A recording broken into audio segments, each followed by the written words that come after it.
I recently had to deal with something no husband should ever have to.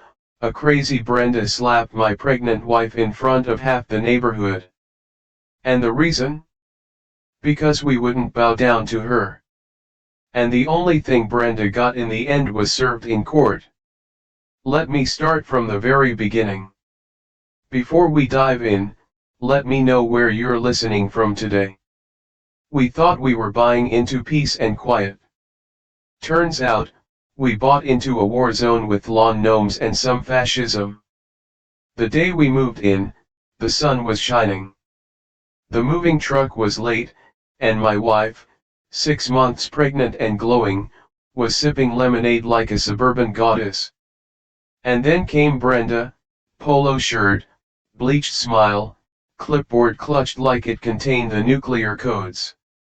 "Welcome to Sycamore Grove," she said with that tight, Botox-pulled smile, like we were the stray dogs who'd wandered into her garden party.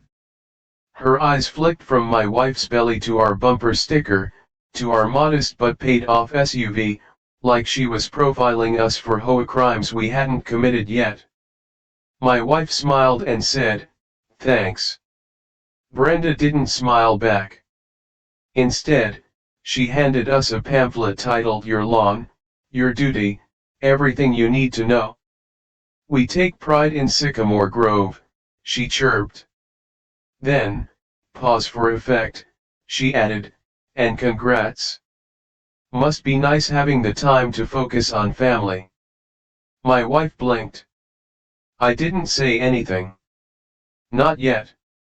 We had boxes to unpack and dreams to install. I should have known better. Brenda walked off like a reality TV villain making her entrance one episode too early. Over the next 7 days, we received 5 official HOA notices: trash bins left out 10 minutes past pickup, fence color slightly inconsistent with approved tones, mailbox excessively whimsical. It had a small solar light on top. Criminal, I know. Apparently, beige wasn't beige enough. My wife laughed them off. She's bored. Brenda wasn't bored. She was building a case. And I was too busy installing baby monitors and grill covers to see it. She started showing up when I was alone. Twice at the mailbox, once by the side gate. "I hope she's taking it easy," Brenda said, eyes locked on my chest like I was a steak. "Some women get so tired near the end." I made polite excuses, left quickly. My wife noticed every interaction. "She's watching me," she said one night, staring through the blinds. I shrugged. "She watches everyone."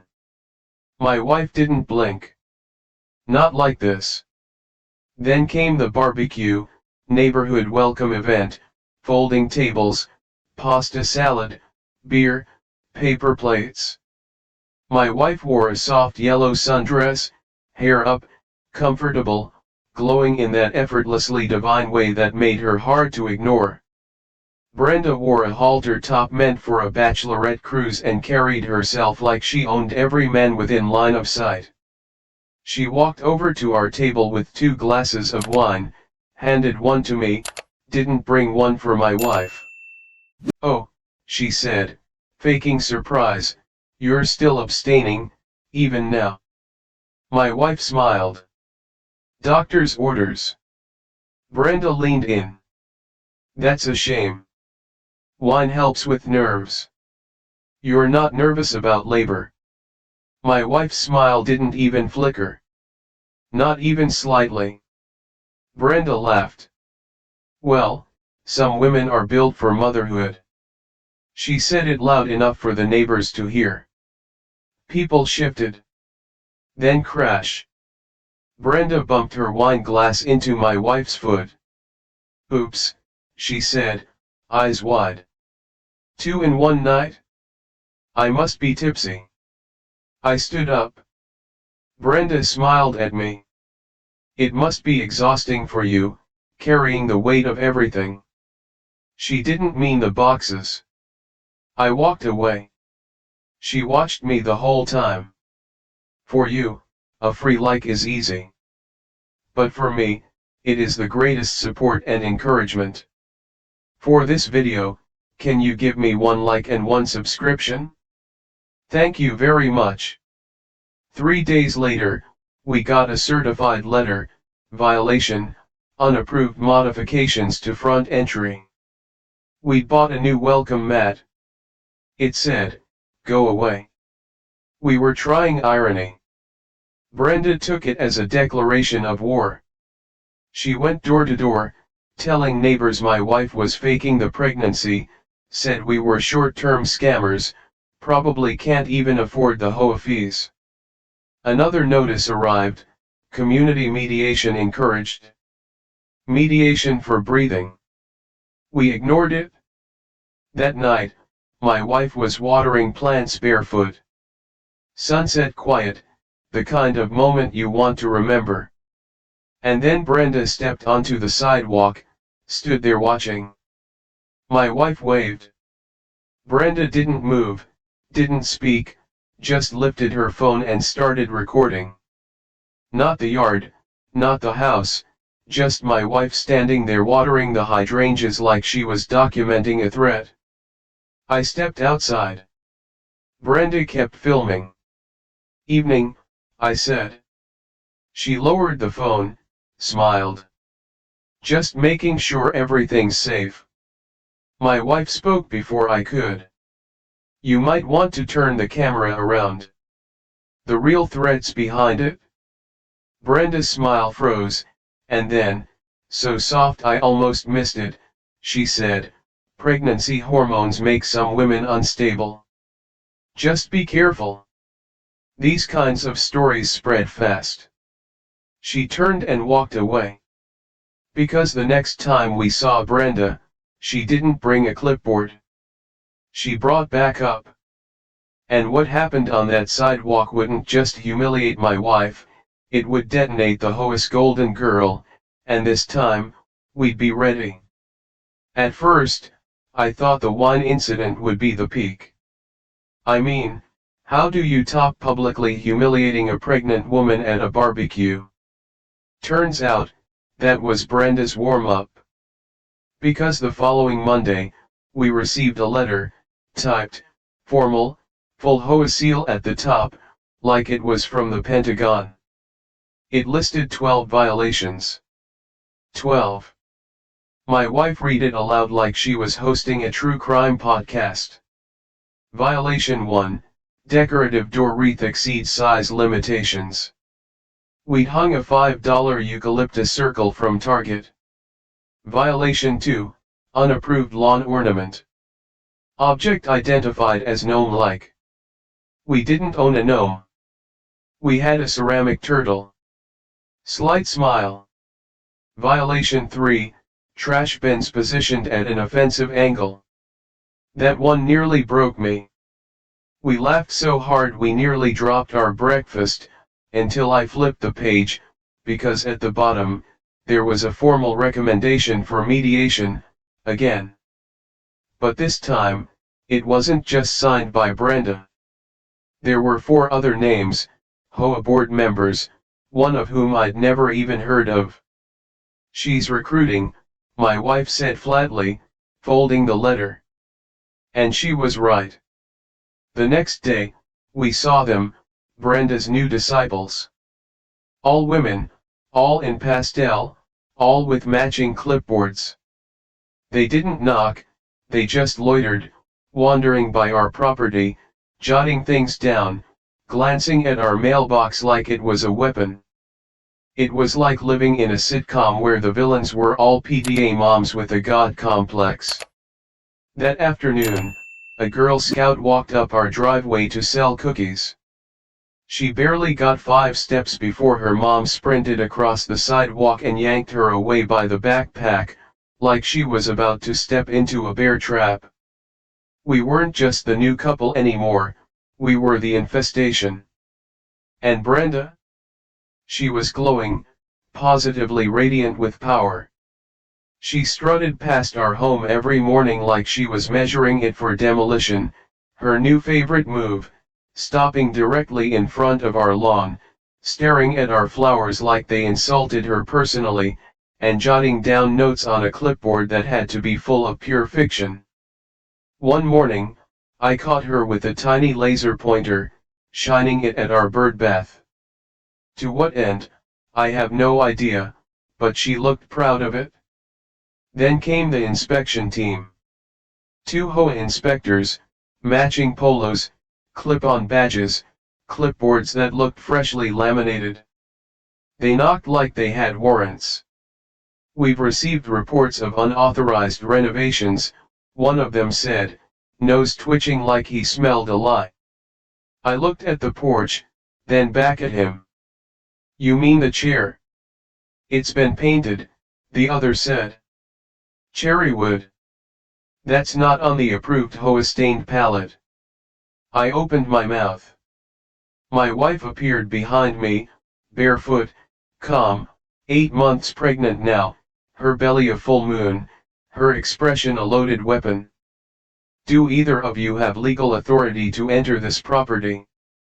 They hesitated. "I'll take that as a no," she said. "You can leave." The taller one blinked. "Ma'am, it's a courtesy inspection." "Then let me be courteous. Goodbye."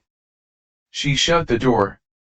2 hours later, another notice arrived: failure to cooperate with inspection protocol. We were fined again. That evening, Brenda posted in the neighborhood Facebook group. No names, but the tone. "Some people think pregnancy is a shield. It's not. Rules are for everyone." My wife didn't flinch. She closed the laptop, walked into the backyard, and started watering the vegetables. "She wants to make me feel small," she said, casually picking off dead basil leaves. "She wants to humiliate you," I said. My wife smiled faintly. "Not enough. She wants to be me." And in a twisted way, she was right. Brenda wasn't enforcing rules, she was waging psychological war. We'd hear rustling outside at night. Motion lights flicked on randomly. Our trash was knocked over 3 mornings in a row. And then came the note. It wasn't official, not typed, not signed, just a piece of notebook paper folded once. I found it tucked into our mailbox. No envelope. It read, "She's not who she pretends to be." I know, and I'm not the only one watching. No name, but the handwriting was unmistakably Brenda's, dramatic, sharp, and overly flourished, like someone who signs birthday cards with a quill. My wife read it twice, then sat on the porch steps. No tears, no rant, just a deep, controlled breath. I could tell it got to her. "I'm going to say something," I muttered. She held up a hand. "That's what she wants. Escalation." So I didn't. I waited. But I started watching Brenda closer. She'd talk to neighbors in hushed tones. I saw her whisper to an older man walking his dog. He looked over at our house, then quickly looked away. 2 board members knocked on our neighbor's door the next day. They all glanced over at us, then went inside. That's when the paranoia truly began. My wife started writing everything down, every notice, every complaint, every conversation. She made copies, built a folder. She labeled it Brenda's Crusade. We started seeing the same white sedan parked across from our house every other day. Always someone different behind the wheel. Always pretending to scroll a phone. Then the final blow came. A sealed letter, official HOA watermark. Inside, a printed, notarized complaint, a sworn statement accusing my wife of attempting to deceive the homeowners association by falsifying a pregnancy in pursuit of preferential treatment and community lending. Let me say that again. Brenda officially accused my wife, 8 months pregnant, of faking it for sympathy points. I read the letter 3 times, each time slower than the last, then once more out loud. The accusation wasn't just outrageous, it was venomous. It called our unborn child a prop. It called my wife a liar. And worst of all, it was signed by 3 other board members. That wasn't just petty. That was evil. Because if Brenda thought accusing a pregnant woman of faking it would win her control, she didn't realize who she just declared war on. And the woman standing across from her wasn't just carrying a baby. She was carrying receipts. Brenda wanted a scene. So we gave her a stage. The HOA called an emergency meeting to address unresolved tension and disruption within the community. Translation: they were tired of pretending this wasn't about us. We showed up a few minutes early. The meeting was held in the rec center, folding chairs, fake ferns, and a table of stale Costco cookies arranged like a last meal. Brenda was already there, center seat, clipboard in hand, hair extra stiff, smile extra tight. She looked like a dictator throwing a bake sale. The board members flanked her like nervous jurors. One of them wouldn't stop rubbing his temple. Another kept checking her phone like she wanted to fake a family emergency. Neighbors trickled in. Some nodded politely. Most didn't. At least 3 were Brenda's disciples. I recognized them from the pastel patrol.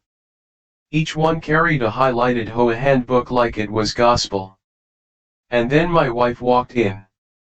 8 months pregnant, calm, dressed in slate gray linen, no makeup, no jewelry, just presence.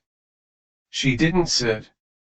She stood in the back, arms loose, chin lifted, like a witness, not a defendant. Brenda's smile faltered for a second. Then she cleared her throat and stood. "Thank you all for coming," she said, scanning the crowd. "As president of the Sycamore Grove HOA, I take the safety, cohesion, and harmony of our neighborhood very seriously." Someone coughed. Brenda powered through. "We've had numerous complaints, repeated violations, and frankly, a consistent pattern of behavior that undermines our shared values." Her voice was crisp, practiced, a pageant queen rehearsing a takedown. She lifted a packet of paper from her folder with one hand, slow and theatrical. "This file contains every documented infraction committed by Lot 14C, she said, holding it like it was radioactive, "which includes, but is not limited to, property defacement, behavioral intimidation, and falsified medical claims." A buzz rippled through the chairs. People shifted, whispered. The man behind us muttered, "Wait, what did she just say?" Brenda turned a fraction toward him. "We're not here to argue. We're here to clarify." She stepped forward. "This behavior has gone unchecked for too long. We have offered mediation, grace, leniency. But what we are now seeing, what I am personally witnessing, is the manipulation of our systems for attention." She paused for dramatic effect. "This has become a pattern of deceit." My wife didn't move. Her eyes were locked on Brenda, calm, cold, watching. Brenda gestured toward her.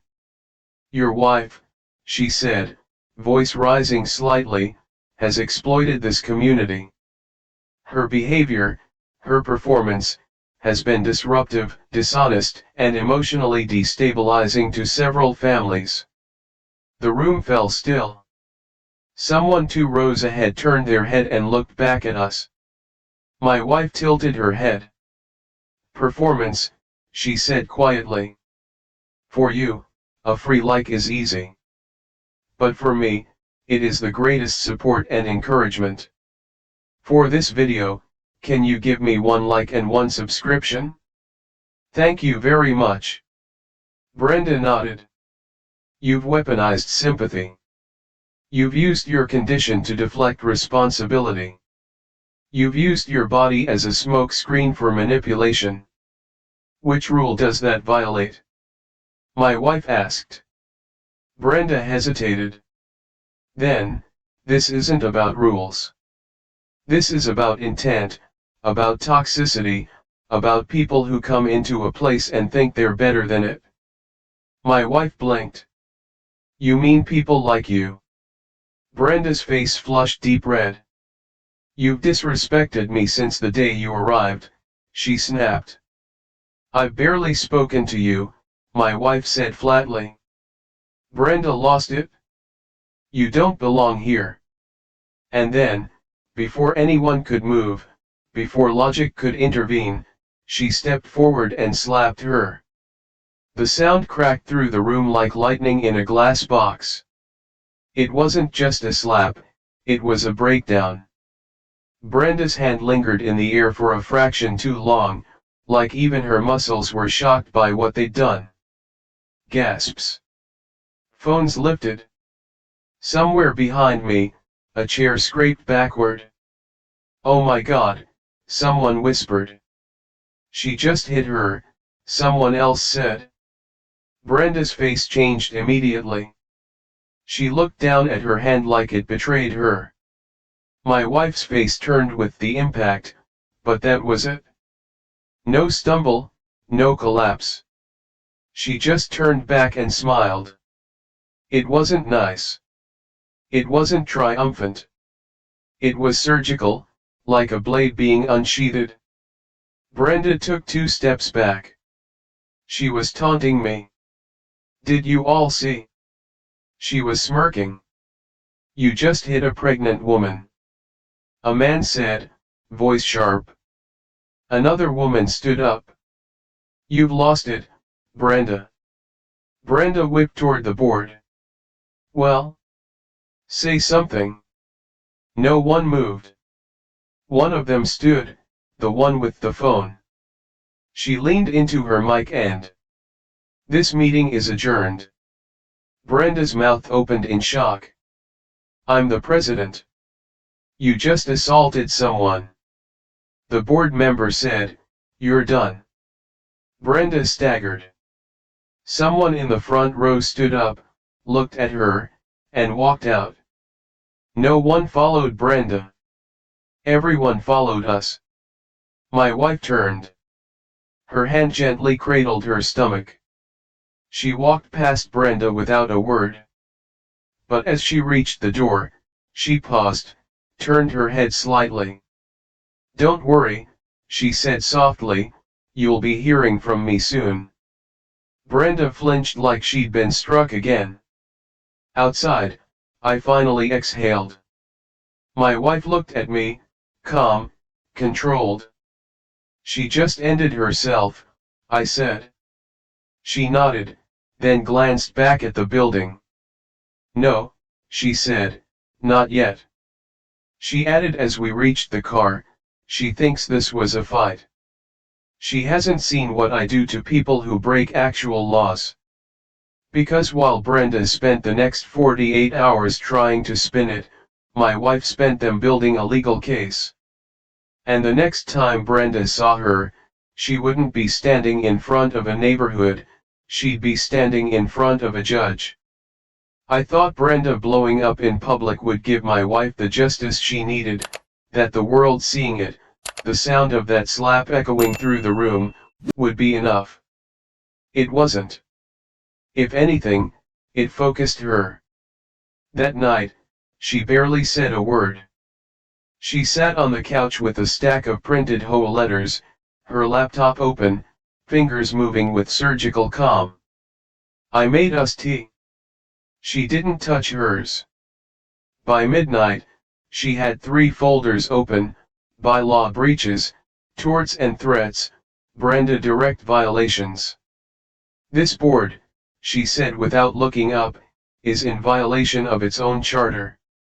I watched her highlight lines like a sniper picking targets. She wasn't angry. She was calculating. By morning, we had a plan. Restraining order first. Not just for the slap, but for a full pattern of harassment, surveillance, hostile language, endangerment during pregnancy.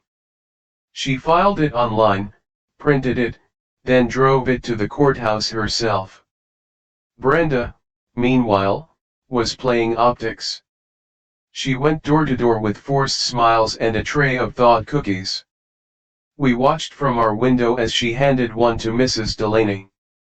The old woman took it, stared her down, and dropped it into the trash.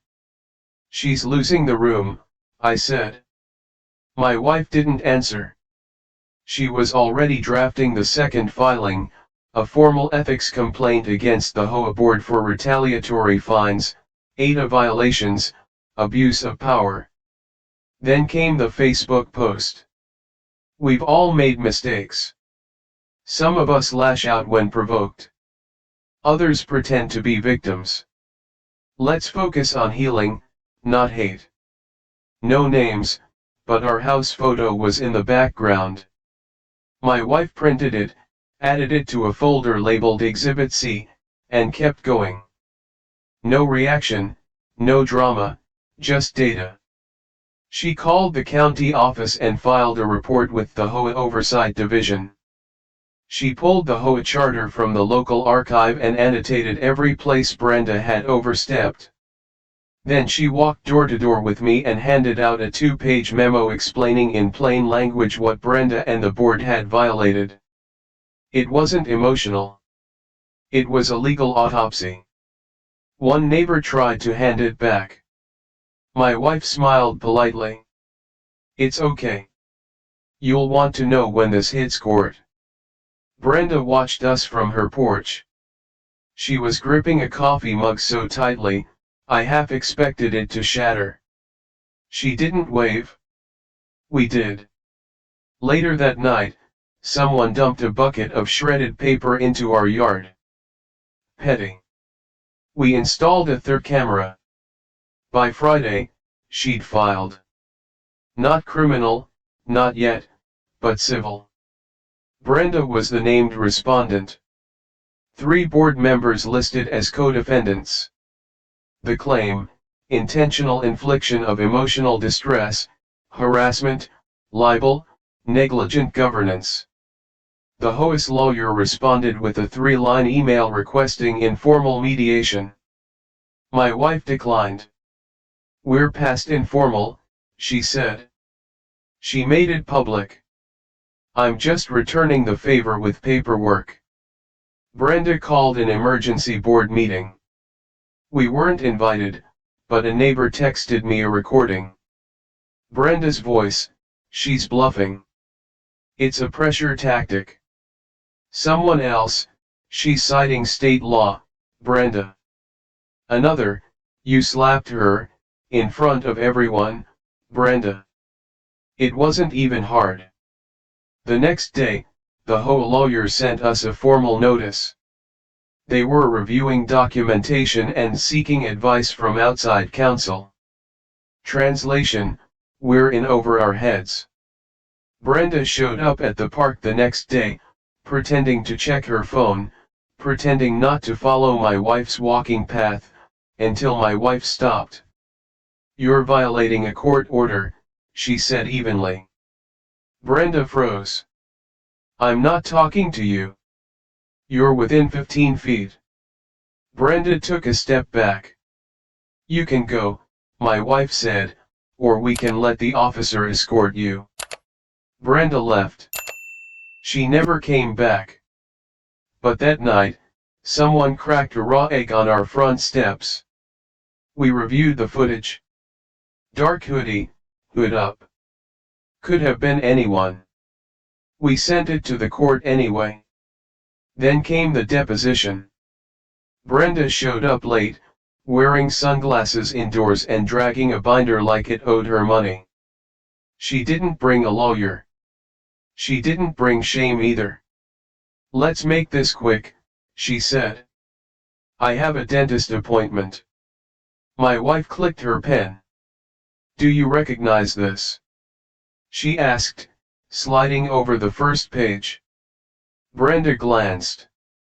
"It's an old message. Frustration. It says, 'I want her gone before the baby's here.'" Karen shrugged. "I was venting." "This one," my wife said, flipping pages, "says, 'Let's fine her until she gives up. Make the house uncomfortable.'" Karen laughed. "Do you honestly think anyone cares about this? This is suburban gossip, not a court case." "I'm not in court, yet," my wife said. Karen leaned back. "You don't scare me." "That's fine," my wife said. "The judge doesn't need you scared, just honest." For 40 minutes, she questioned Brenda. Not rapid fire, not loud, calm, precise, like she was cataloging a broken system. Brenda tried to deflect. She made jokes. She blamed the board. She claimed emails were taken out of context. My wife had context: every date, every violation, every fine, every social media post. At minute 34, Brenda cracked. "You're obsessed with me," she snapped. "I'm documenting harassment," my wife said. "That's different. You're blowing this out of proportion. I barely touched you. You slapped a pregnant woman." "It wasn't." My wife leaned forward. "This isn't an argument," she said. "It's a deposition. You can leave, but everything you say, or don't say, will be entered into the file." Karen stood. "I'm not playing this game." "No one said it was a game," my wife replied. "That's your problem." Brenda left. No one followed. The board didn't back her. The neighborhood didn't defend her. Even her allies were going quiet. One emailed anonymously, "This has gone too far. I didn't sign up for this." And then that night, a single message from Brenda herself. No subject, no greeting, just one line: "This doesn't have to end in court." My wife didn't respond. She didn't need to. She already had what she needed. As we sat on the porch that evening, she asked me quietly, "Do you think I'm doing the right thing?" I looked at her, strong, calm, brilliant, and said, "You're doing what she never expected. You're finishing what she started." She nodded. "It's already drafted," she said. "Motion for permanent injunction, full board audit, petition for HOA dissolution." She opened her laptop. "Now let's file it." Court hearings aren't like TV. No slamming gavels, no dramatic soundtrack, just fluorescent lights, anxious pacing, and a faint smell of burnt coffee. But the day Brenda walked into that courtroom, it was better than television. She arrived early, hair curled, blazer 2 sizes too tight, lipstick like a warning sign. She looked like she'd Googled power outfit and clicked the first image that screamed local tyrant. She locked eyes with us and smiled, smug, like she thought this was a PTA scuffle. Like the slap, the restraining order, the lawsuit were just opening acts. She walked in with a portfolio under one arm and zero legal representation. "I'm self-represented," she told the clerk. The clerk didn't even blink. Good luck. The courtroom wasn't packed, but it had weight. 2 former board members sat behind us. One neighbor I hadn't seen since Halloween sat in the back row with a popcorn bag. I'm not kidding. Even Mrs. Delaney was there, dressed like it was Sunday Mass, holding a Werther's in her lap like a communion wafer. Brenda sat 2 rows up, alone. She kept glancing around like she expected a cavalry. None came. For you, a free like is easy. But for me, it is the greatest support and encouragement. For this video, can you give me 1 like and 1 subscription? Thank you very much. The judge entered. Older woman, cropped silver hair, robe sharp as steel, reputation for zero tolerance. She looked over the case file, eyebrows arched like cliffs. Then she said, "Let's begin." My wife rose. No theatrics, just presence. She laid out the timeline, the move-in, the first notices, the inspections, the fines, the Facebook posts, the slap.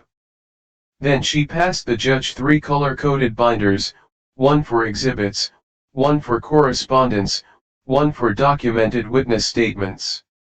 The judge flipped through them, nodding slowly.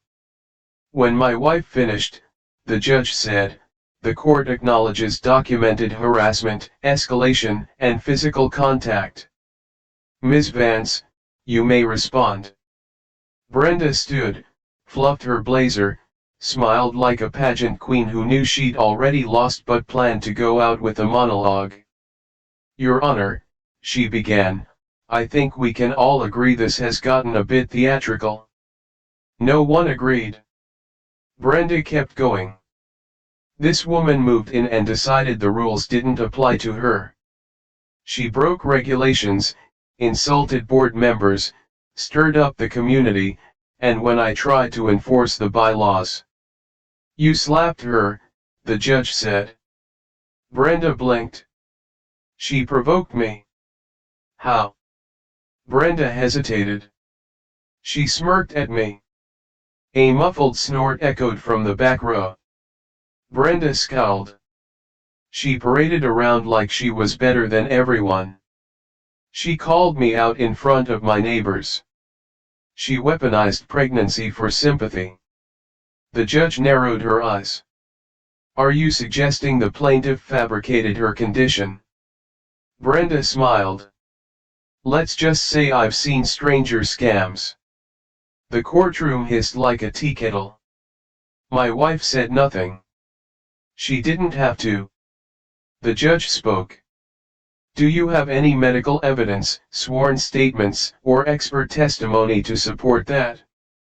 Brenda held up her phone. "I have messages. Residents who felt unsafe, people who saw things. They'll speak if they're not. Have they submitted written statements, but they're afraid? Have they filed their own complaints?" "No, but..." The judge raised a hand. "Mr. Cranell, hearsay is not evidence. Paranoia is not a defense. You assaulted someone in a public meeting, and now you're using conspiracy to justify it?" Brenda's voice cracked. "She's manipulating this entire situation. She's turned everyone against me." A beat, then she pointed at me. "And he's in on it? He's feeding her everything." The judge turned slowly. "Is that your legal argument, Ms. Vance?" Brenda froze. Her eyes darted toward the board members in the gallery. One of them looked away. Another was already halfway to the door. "She's making me the villain," Brenda muttered. "But I was trying to protect the neighborhood." "You tried to protect it from a pregnant lawyer by hiring a private surveillance contractor," my wife said. Brenda blinked. "What?" My wife reached into her briefcase, held up an invoice. "Filed last month. You paid $600 to a private security consultant to monitor Lot 14C. You paid someone to follow me." Brenda lunged. "You had no right." The judge slammed her gavel once. "Ms. Vance, Sit down. Brenda sat slowly. Every muscle in her body trembled like a shorted wire. My wife stood. Your Honor, I have sworn statements from 3 neighbors, emails, text threads, HOA records. This wasn't a one-time incident. This was systematic. The judge scanned the folder again, then turned to Brenda. Anything else you'd like to add? Brenda looked up, and for the first time, she looked scared. Everyone turned on me, she whispered. No, my wife said quietly. They were waiting for permission. Silence. The judge cleared her throat. Restraining order extended 12 months. Damages pending. I will consider the motion for HOA dissolution under separate review. Gavel drop. Brenda flinched like it was a gunshot. People stood, moved, filed out. Mrs. Delaney leaned over as she passed and whispered, "Told you." Brenda didn't lift her head. Outside, the sun was too bright. My wife sat on the steps and took a long breath. "That's done," she said. I sat next to her. Not quite. Because back home, there was an envelope, plain, postmarked, county seal. Inside, copies of a security contract, times, dates, billing details. Brenda hadn't just surveilled us, she'd recorded us. And that was no longer civil. That was criminal. And Brenda? She was about to find out what it feels like to be the subject of a case file. 2 weeks after the court ruling, Brenda started to vanish. Not all at once, but like mold fading from a wall the moment light finally hits it. The morning patrol stopped. The clipboard disappeared. The flags came down.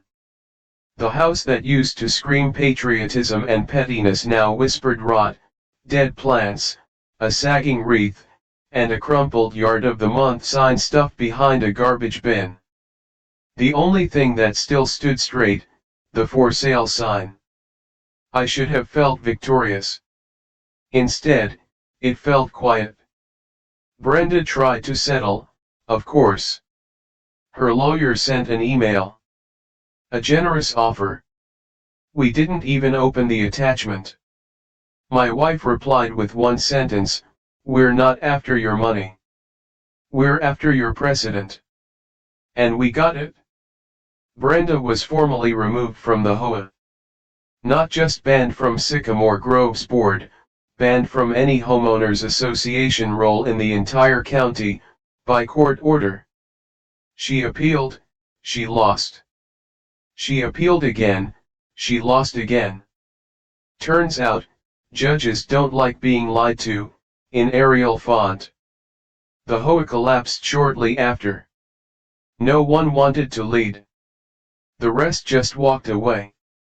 By summer, the newsletter stopped. By fall, so did the fines. The neighborhood transformed. Paint colors popped. Garden gnomes emerged from exile. We even planted a little sign on our lawn. Not HOA approved. Definitely not subtle. Your lawn, your therapy. Someone added fairy lights to it. The same week our daughter was born. 3 weeks early, 6 pounds, strong lungs, full head of hair, and the side eye of someone who already knows she's not to be trifled with. The night we brought her home, the porch was lined with candles, not ours, the neighbors'. A quiet gesture. No speeches, no pity, just light. Because what my wife did wasn't revenge. It was relief, for all of us. For every neighbor who paid a stupid fine. For every kid told their sidewalk chalk was vandalism. For the woman Brenda once yelled at for parking too diagonally. She'd been running the neighborhood like a dictatorship wrapped in pastel. And finally, someone had filed an appeal. But the part that stunned me came in the mail. A plain manila envelope, stamped with the county seal. Inside were copies of invoices. Brenda hadn't just hired one private security consultant, she'd hired 3. Different names, different companies, same address, ours. Over the course of 3 months, she'd paid for aerial drone surveillance, sidewalk-level audio capture, thermal imaging of our home. It was meticulous, creepy, and in the state of California, illegal. She documented our trash pickups, our deliveries. The day my wife ordered Thai food, she logged it as a possible meeting with unknown male. It was chicken pad, she submitted everything to the HOA under the subject line. Long-term behavior pattern justification strategy. It sounded like a military operation. It read like obsession. We turned it over to the DA. The charge, unlawful surveillance, invasion of privacy. She was arrested 3 weeks later. Booked, mugs hot, released on bail. Her photo hit the HOA Facebook group before the ink dried. Someone captioned it, "Looks like the only committee she's running now is cafeteria cleanup." 47 laughing emojis. 2 crying ones. One comment that said, "She egged my porch once. I feel spiritually cleansed." Brenda stopped leaving the house entirely after that. When the for sale sign first went up, I thought it would sell in a week. It didn't. The listing sat for 6 months, got reposted twice. One realtor eventually called it a legally stigmatized property. Someone else submitted it to a worst of Zillow listings account. Caption: $789,000 for HOA hell and one ghost. Brenda finally moved out just before winter. No goodbye, no apology, just tire marks in the driveway and a locked mailbox. My wife stood at the window and watched the moving truck pull away. Then she picked up our daughter and said, she should have picked a different house. I looked out at the empty porch across the street, the chipped paint, the faded welcome mat, the echoes of someone who used to believe she was untouchable, and I replied, she should have picked a different enemy. We stood together in the doorway, quiet. The street was still. But inside that silence, everything had changed. Because Brenda spent years controlling people with fear, my wife used something scarier: facts. There were no more fines, no more clipboard patrols, just a new rule in the neighborhood. Unspoken, but deeply understood: mess with the wrong person, and they might be married to a federal lawyer. And Brenda? She never saw it coming.